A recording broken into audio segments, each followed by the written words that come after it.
என்னடா இந்த நிலைமையில வந்து நிக்கிறா? டீ வியாபாரம் பண்றமா? அதுக்கு நீ இப்படியா? ஆமாமா, பங்குனி வெயில பல்ல விரிச்சு அடிக்கும் போதே டீ இஞ்சி டீ கேட்பானுங்க. மழைக்கு சும்மா இருப்பானுங்க, அதான் டீ வியாபாரம் பண்ணலான்னு வந்துட்டேன்.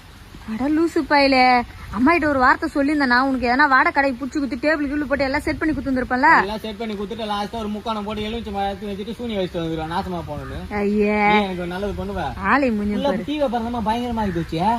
ஆமா, என்ன நினைச்சிட்டே டாக்டர் ஒரு நாளைக்கு 5 லிட்டர் 6 லிட்டர் கம்பல்சரி தண்ணி குடிக்கணும்னு சொல்றாருல்ல, குடிக்கிறானுங்களா? இல்ல. ஆனா கம்பல்சரி 10 டீ 15 டீ குடிச்சே ஆகணுங்கம்மா. அப்பா அம்மா அண்ணன் தங்கச்சி சித்தி சித்தப்பா இது எல்லாம் இருந்து அனாதை இருக்கிறவங்க இதுதான். ஆனா டீ குடிக்காம ஒருத்தவங்க இருக்கு தெரியலமா அப்படின்ற. ஆமா, அது கூட தலைவலி வந்தா என்ன பண்ணுவானுங்க, பேது பிடிப்பானுங்க. இப்ப அதெல்லாம் கிடையாது. ஒரு 5 ரூபாய் டீ வாங்கி குடிச்சோமா தலைவலி போயிடுச்சு. அது முன்ன பாத்ரூம் வரலாம் என்ன பண்ணுவீங்க, ஹாஸ்பிட்டல் ஓடுவீங்க. இல்லன்னா வாழைப்பத்து எடுத்து 10-15 துண்டு தொப்பையை தள்ளாம தள்ளுவானுங்க. ஒரே ஒரு டீ தான் காலையில எழுந்திரிச்சு பாத்ரூம் கலக்கலப்பல